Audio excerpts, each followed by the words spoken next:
who is protecting everybody. So the Brahma says they have to take bath every day. Then Bhagirata says, all right, I'll arrange all the facilities for Devatas to stay in the planet Earth. Just on the banks of Ganga, I'll create cities where all gods and goddesses can live and have bath every day and have their regular routine as they have in the other loka, as they have in the Brahma Loka. Brahma says, if that is the case, then I agree. Go ahead and do it. Then he comes and does tapasya towards Himachala, the Hima hills, Hema Parvata, the Himaraj, who is the father-in-law of Shiva. He does tapasya towards the Himaraja. Himaraja appears and asks, what do you want? I want you to be the host for Mother Ganga. I want you to be the host for Mother Ganga. And you are the person in whom I can create a city for all the Devatas. And only from you, the Ganga can flow. You are the only person who can be base for Ganga. Then she goes and tells Himaraja, host her. Himaraja accepts that Himaraja will host her. Then Bhagirata starts building the whole city throughout the route in which Ganga is supposed to travel. He meditates on every hill and takes permission. He prays to every hill. Every hill says, yes, I will give the way for Ganga. So all the whole route is cleared. Then he goes and prays to Kalabhairava, who is the in charge of city Varanasi. Kalabhairava is the in charge of Varanasi city. He meditates towards Kalabhairava. Kalabhairava appears and says, what do you want? I wanted, please give us the way for Ganga. You should receive Ganga and give us the way. Kalabhairava says, surely I will give, don't worry. But this is such a holy city. Tell Ganga to do a protection of the city and go. Suddenly, Brahma comes up with the next problem. You meditated and propitiated all the Devatas except Vishnu. Now, you have to do something to Vishnu. Only then I can send Ganga. Then he started meditating towards Vishnu. He prayed to Vishnu. With tapasya, Vishnu appeared. What do you want? I wanted the Ganga to come down to the planet Earth.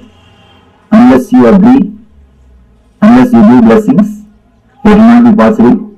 Please bless me. Krishna says, all right. I bless you. Ganga will come to the planet Earth. She will come just out of my feet. And he blesses.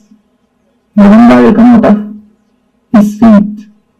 Then he says a beautiful one word.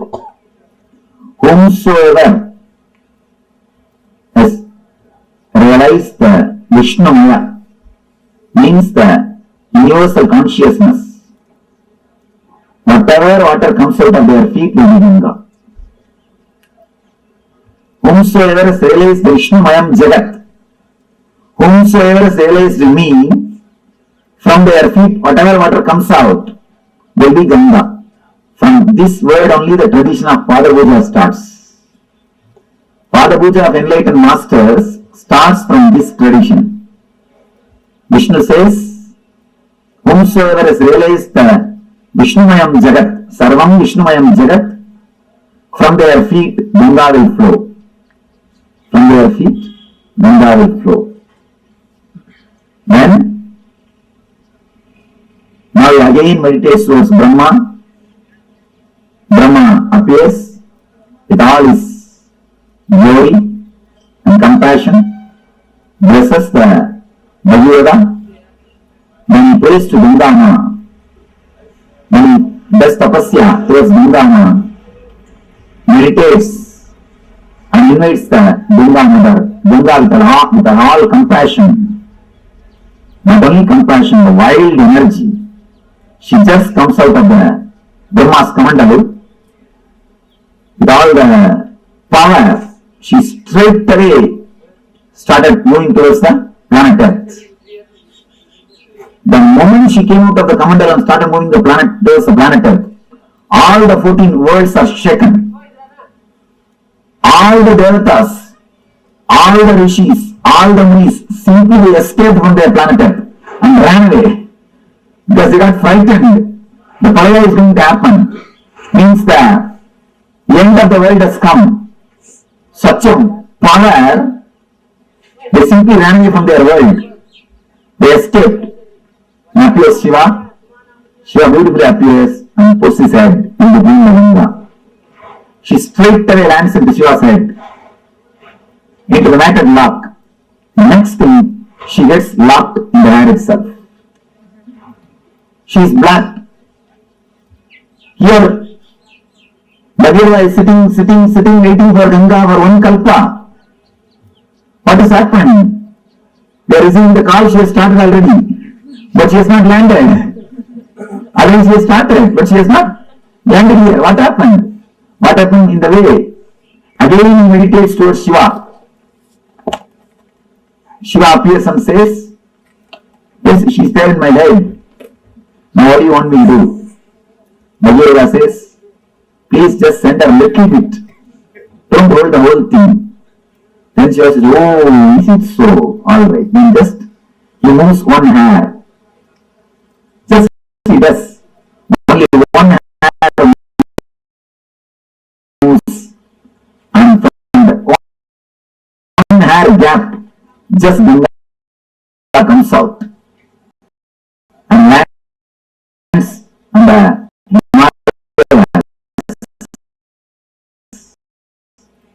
and comes back to the river which is flowing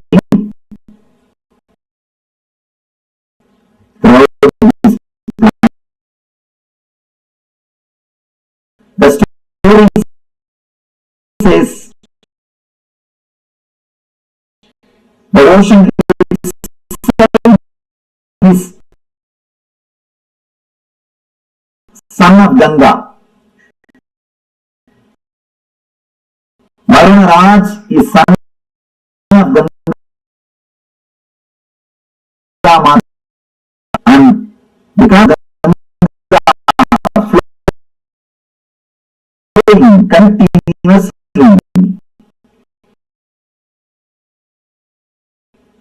all the oceans are created. It is from Ganga.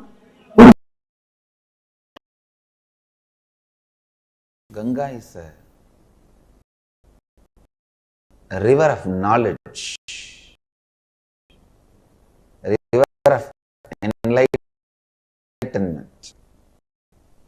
There are some slokas which says just by drinking the Ganga water you can get enlightened. With all my integrity and authenticity, I can vouch with my integrity and authenticity. Just by living around the Ganga way, remember sacredness. It's technique. Third, powerful. It's all the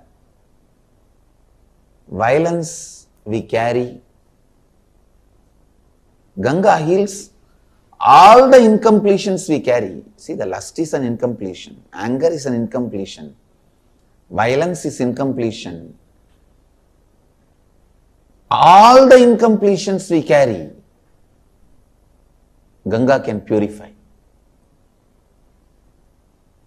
Ganga can really, really purify.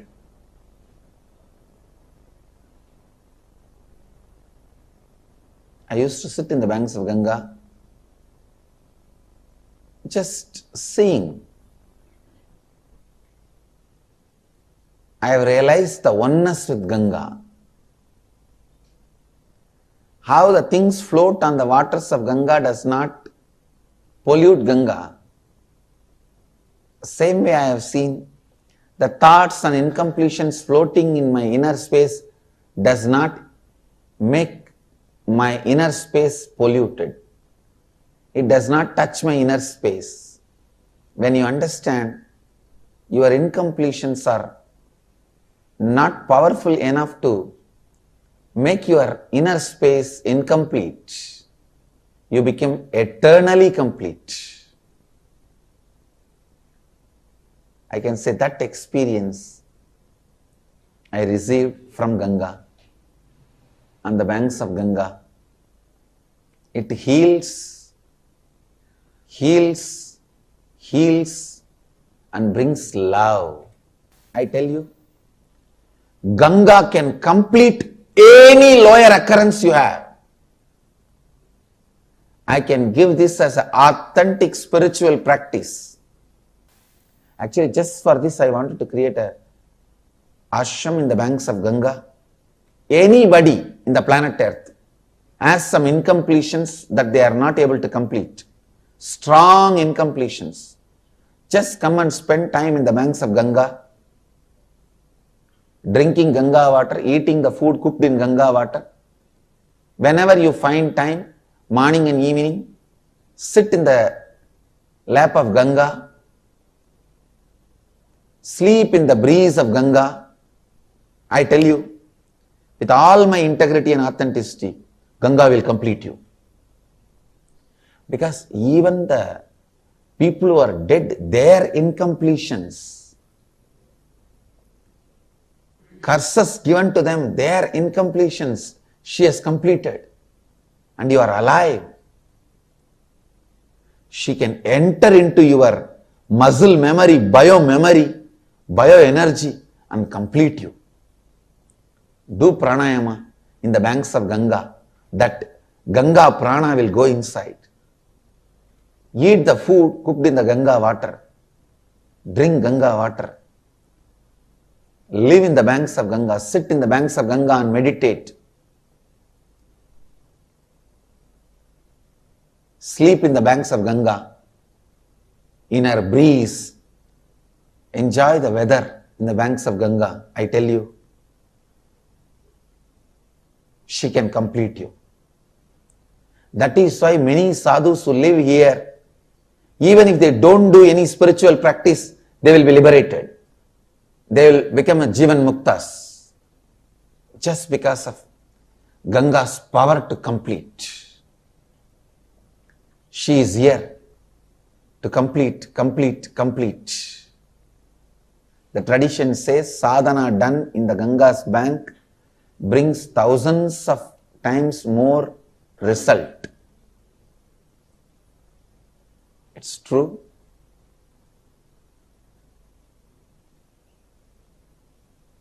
Ganga Mata is such powerful energy, such beautiful energy, such great energy. The largest worshipped deity is Ganga. She is the Kalpataru for planet Earth. Whatever whoever wants, she goes on showering. She is like a mother. Physically also she gives, what do you want? And spiritually also she showers, what do you want? She is the Kalpataru.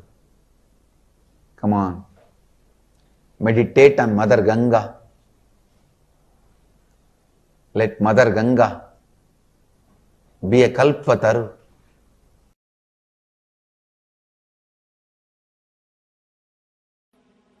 Now you understand the whole story of Ganga from the dimension of a spiritual enlightenment. Actually, the whole story is metaphysical expression of Bhagirava's enlightenment. The whole story is the metaphysical expression of Bhagirava's enlightenment. First thing, Bhagirava is tortured by the past samskaras, engrams. That is the elders who are not liberated, who are still there hanging around him. He is continuously tortured by the past samskaras, engrams. So he does tapasya towards the creator of the whole universe. Continuously meditates.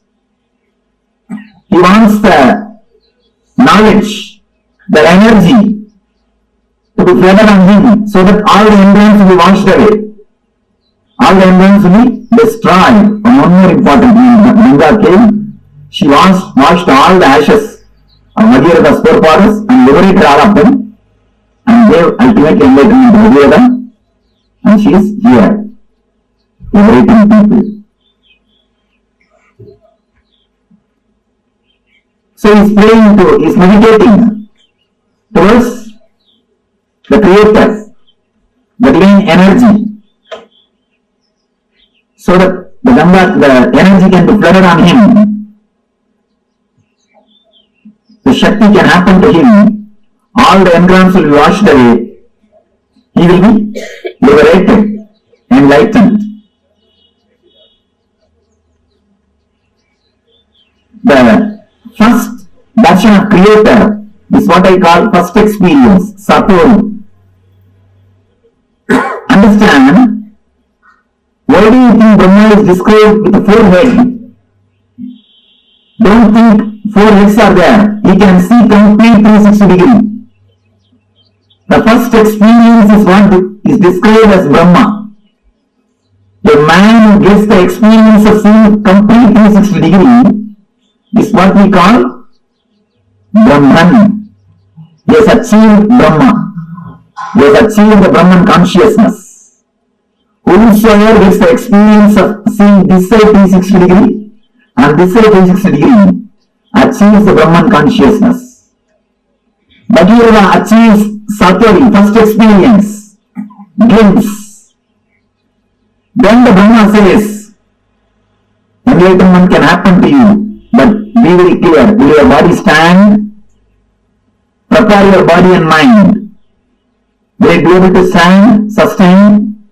Prepare it. Then it will happen forever. Prepare yourself. Create the maturity so that the energy can be with you forever. Then Bhagirada starts his tapas. Bhagirada starts his tapas. All the energy centers is awakening and preparing all the energy centers to receive the energy and to sustain it, to radiate it. If you don't prepare the planet Earth and call the Ganga, it will not be blessing, it will be a curse. It will destroy the planet Earth and the other worlds. So unless you prepare your whole body mind, enlightenment cannot happen. You need complete preparation. Satori can happen. You need complete preparation. Now he meditates towards the Guru who will guide, who will hold the energy and give you how much you wanted. He is the Shiva. He meditates on the Guru, Shiva, and asks, Master, when I have the experience, see my maturity and take care of me. Let me go with maturity and energy. Just take care. How much I mature, that much supply the energy. Please let you be the safety valve. Let you be the dam. Then appears Guru. Says, I'll take care. Don't worry. Then, once everything is ready, he has to prepare the base for the energy to land is Anandaganda Chakra. Anandaganda is the base on which directly the Ganga can land. Ganga can descend.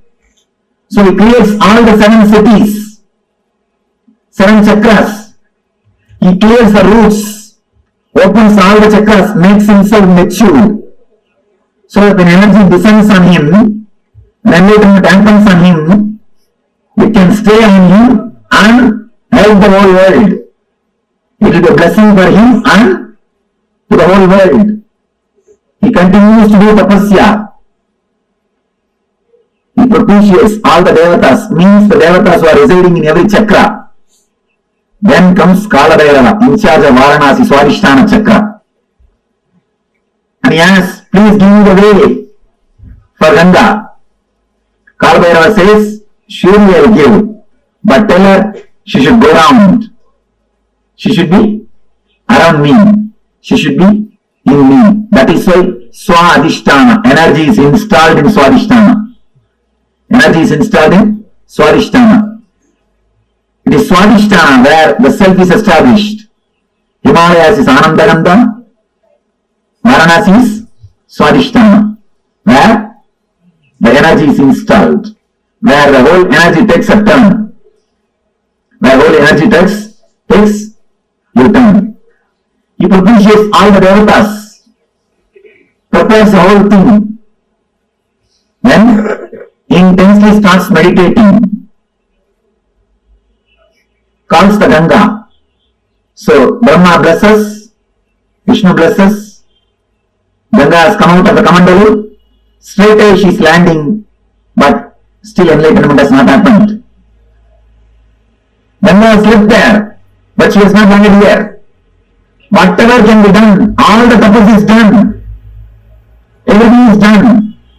Whatever meditations can be done, whatever tapas can be done, whatever study can be done, everything is done. Enough. The Ganga is not happening. He just relaxes, dropping all the efforts. Enough now, nothing can be done. What to do? Nothing can be done. So when he relaxes, surrenders at the feet of Guru, the Lord Shiva, out of his grace and compassion, he moves one hair. Then lands Ganga in Anandagandha Chakra to flood the whole world with the spiritual energy and runs to all over the world, not only to Ganga Sagar, till LA. Moves all over the world, and blessing the whole world during the Yuga Suga and Parasuga. Not only washing the environs of Bhagavata, blessing the whole planet Earth, whole universe, by radiating the divine energy, by radiating the spiritual energy, by radiating Ananda Shakti. Ananda Shakti, the Ananda Shakti, which has liberated the Durana, which has liberated the whole humanity, which is liberating millions of seekers. The Guru's grace, Ananda Shakti, let it liberate all of you, let it flow in all of you, let it be in all of you, let it purify all of you, let it radiate in all your beings, let you all become channels of Ananda Ganga, let you all become Ananda Shakti.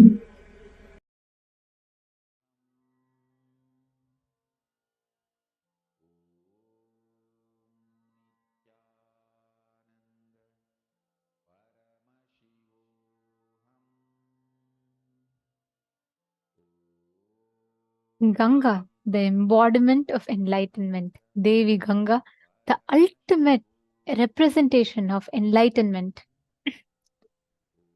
I think Swamiji narrated this story so beautifully that anyone will just fall in love with Ganga. The way Swamiji explains Ganga, right? That's the beauty. In Hinduism, deities are not just like, okay, some characters of mythology. No, we know they are living, alive, and they are as alive as amongst us as any of our friends are. Ganga is that ultimate cosmic representation, that embodiment of completion. She is the embodiment of enlightenment, the embodiment of um, giving us the experience of that ultimate Satya, the Parama Satya. Ganga comes down for liberation. Ganga Mata. In Hinduism, she is revered and worshipped as Devi, Mother Ganga. And She gives all of us that experience of enlightenment, that ultimate cosmic oneness. That enlightenment she bestows all of us with. That is Ganga. And today, all of us are going to be having the darshan. See, actually, Swamiji narrated here, right? How Devi Ganga descends, and there are like multiple times Bhagirath meditates, and 2 times Paramashiva comes, correct? Those 2 times when Paramashiva happens in Maharloka, sorry, when Paramashiva holds Ganga in his chatas in Kailasa, that is one. When he releases it in Bhuloka, that is Ganga Visarjana. When he holds Ganga on his jatas, it is Ganga Dharamurti. This is the story, like the significance name wise of the deities. So if we understand, if we know that the whole experience and the whole science of enlightenment that has been revealed for each and every one of us, this ultimate science of enlightenment is represented by Ganga, Devi Ganga. Catching it? Now, all of us will understand what Ganga is. How can we apply her principle in life? One of the most beautiful lines Swamiji says, Ganga is a river of knowledge, river of enlightenment. Just by drinking the Ganga water, one can experience enlightenment. Just by you having the Ganga water, Ganga Jal, you can experience enlightenment. Just by you consuming the sacred prasada. Swamiji used to sit in the banks of Ganga, and Swamiji used to just see Ganga, that space of Upanishad. And Swamiji beautifully explains, when Swamiji used to see, right, the objects floating on Ganga, like how all the things floating on Ganga do not pollute Ganga, same way, the thoughts, the incompletions, the patterns floating inside of you does not pollute you.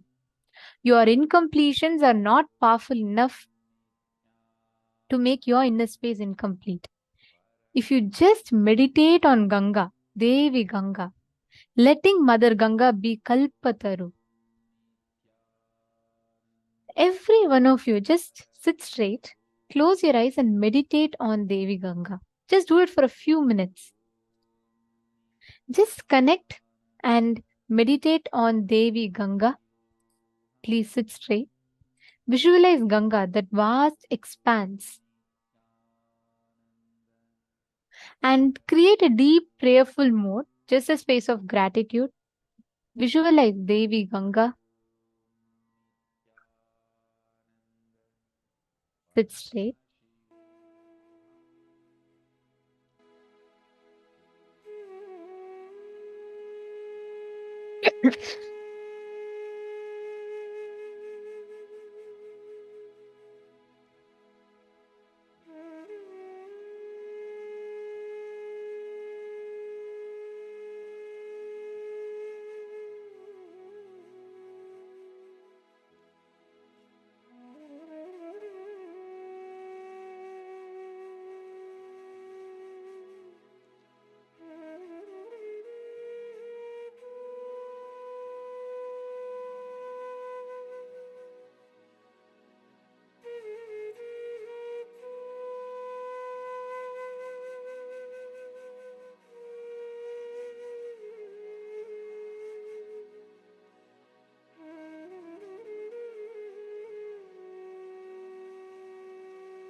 I request all the participants to sit straight.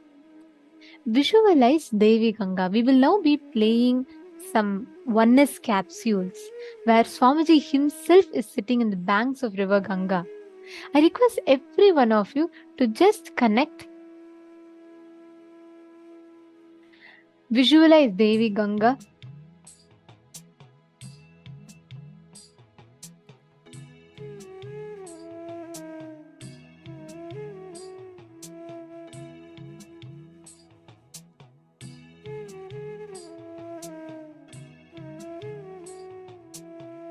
Ganga Mata she will just flow through and gush into all of our lives, infusing completion. Just connect to Devi Ganga, sit straight, meditate, visualize the river of enlightenment.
हर हर गंगे, हर हर गंगे, हर हर गंगे, हर हर गंगे, हर हर गंगे, गंगा आयाम। हे नटराजा हे नित्यानंदा, हर हर हर हर गंगे। हे नटराजा हे नित्यानंदा, हर हर हर हर गंगे। हे नटराजा हे नित्यानंदा, हर हर हर हर गंगे। हे नटराजा हे नित्यानंदा, हर हर हर हर गंगे। हर हर गंगे, हर हर गंगे, हर हर गंगे, हर हर गंगे, हर हर गंगे, हर हर गंगे, हर हर गंगे, हर हर गंगे। हे नटराजा हे नित्यानंदा, हर हर हर हर गंगे। हे नटराजा हे नित्यानंदा, हर हर हर हर गंगे। हे नटराजा हे नित्यानंदा, हर हर हर हर गंगे। हे नटराजा हे नित्यानंदा, हर हर हर हर गंगे। हर हर गंगे, हर हर गंगे, हर हर गंगे, हर हर गंगे। नित्यपुरीश्वरा जय गंगाधरा, नित्यपुरीश्वरा जय गंगाधरा, नित्यपुरीश्वरा जय गंगाधरा, नित्यपुरीश्वरा जय गंगाधरा। हर हर हर हर गंगे, हर हर हर हर गंगे, हर हर हर हर गंगे, हर हर हर हर गंगे। शंकरा शिव शंकरा शिव शंकर शंकर नित्या, शंकरा शिव शंकरा शिव शंकर शंकर नित्या, शंकरा शिव शंकरा शिव शंकर शंकर नित्या, शंकरा शिव शंकरा शिव शंकर शंकर नित्या, शंकरा शिव शंकरा शिव शंकर शंकर नित्या, शंकरा शिव शंकरा शिव शंकर शंकर नित्या, शंकरा शिव शंकरा शिव शंकर शंकर नित्या, शंकरा शिव शंकरा शिव शंकर शंकर नित्या। हर हर गंगे, हर हर गंगे, हर हर गंगे, हर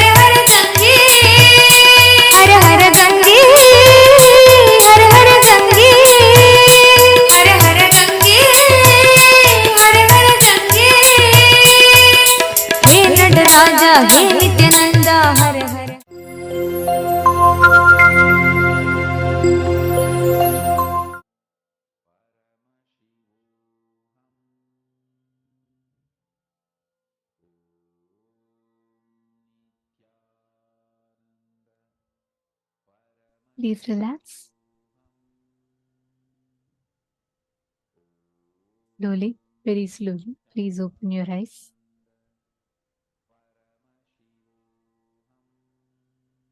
Ganga Mata, the embodiment of completion. Actually, Swamiji tells beautifully, Ganga is the largest worshipped deity. Starting from Gangotri till Ganga Sagar, fully she is worshipped by 2 crore people every day. Ganga is that most compassionate, most loving, and most available form of Mother Nature, actually. And now, connect to Ganga, right? When you experience completion internally inside of you, bringing completion externally in all situations is very easily possible. See, Mother Ganga represents the Prakriti, ultimate form in front of us, right? If something is just a matter, if something is just an object which is not relevant in your life, you will not be able to connect with it. That is why we all worship Ganga as Mother, Devi. The moment you declare and connect her as that, she's immediately gushing to be available to us. And every one of us can just sit now, Vamadevananda, just sit from this space.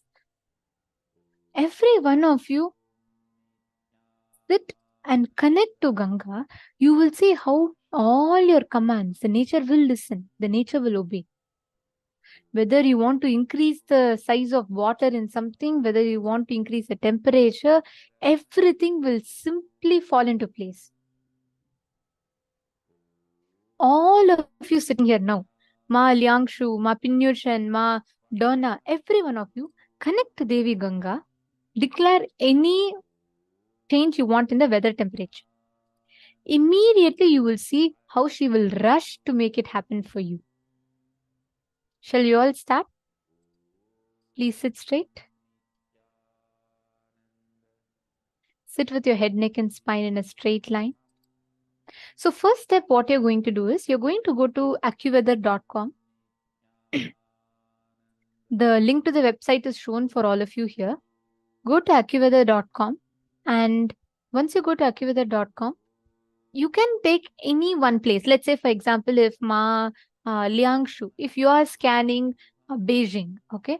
So scan, now you can type out Beijing in accuweather.com, and you can see the current temperature in Beijing, and you will be able to alter the temperature at least by 3 degrees. Minimum by 3 degrees you will be able to alter. Okay, shall we all start? Okay. Please chant the Mahavakya. Come on, every one of you, please connect to a partner. Can I please request you all to post in chat if you have connected to a partner?